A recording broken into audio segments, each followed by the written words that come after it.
The older I get, I find that people around me, including myself, often say one day in daily conversations.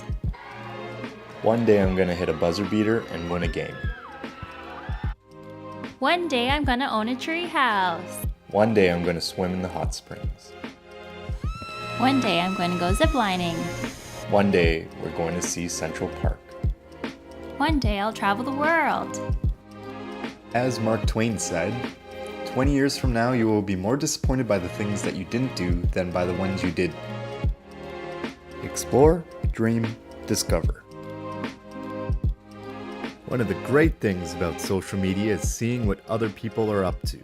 Some of you have inspired us to travel, to eat in cool places, and to overall try new experiences.